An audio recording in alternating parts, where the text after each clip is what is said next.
بسم الله الرحمن الرحيم. قال رسول الله صلى الله عليه وسلم الجهاد ماض الى يوم القيامه. عزتمند رسول الله صلی الله علیه وسلم مبارک حدیث ده. نبی علیہ السلام فرمایي چې جهاد د قیامت تر ورځې پورې دا جاری وي. د جهاد تسلسل دا به بنديږي نه. جهاد داسې یو عمل نه ده چې په هغه کې د بندیز راشي، په هغه کې د وقفه راشي.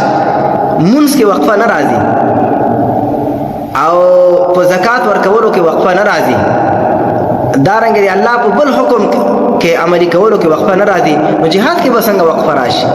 د دې وجنه علماء دا خبره کړي چې په جهاد کې محدودیت زمان او مکان نشته.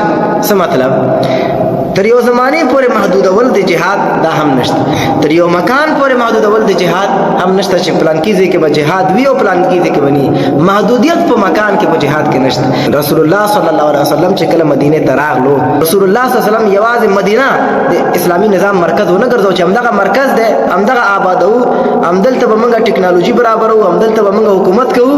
نور دنیا کفارو سره زمون کار نشته. رسول الله صلی الله علیه وسلم بدر ته لاړ، رسول الله صلی الله علیه وسلم احد ته لاړ، رسول الله صلی الله علیه وسلم مکه فتح کړه، رسول الله صلی الله علیه وسلم طائف ته لاړ، رسول الله صلی الله علیه وسلم حنین غزا ته لاړ، رسول الله صلی الله علیه وسلم تبوک ته لاړ. نبی علیہ السلام ژوندې پاتې شو. فارس او روم هم نبی علیہ السلام فتح کول. بعد رسول الله صلی الله علیه وسلم نه بعد ابو بکر صدیق رضی الله تعالی عنه هغه په خپل ځای پاتې نشو چې مدینه کې نظام قائم کړي، سعودي عربستان کې نظام قائم کړي، اسلامي نظام. نور مخکې زمون کار نشته.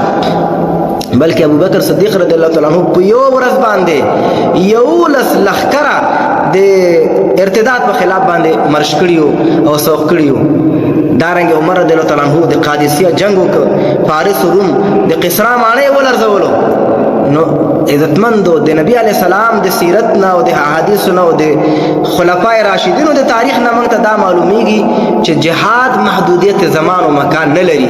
چې نه لري عزتمندو خبره داسې ده چې دغه يهود او نصارا چې په مسلمانانو ظلم شروع کړي په فلسطین کې، په لبنان کې، نو دا موږ هم محدودیت زمان او مکان ورته نه لرو. ان شاء الله افغانستان نه به د امام مهدی لخر جوړیږي ان شاء الله، او همدغه امارت به همدغه مشران به او همدغه مشران تر قیادت لاندې به یو لخر جوړیږي او موږ به بیت المقدس فتح کوو ان شاء الله.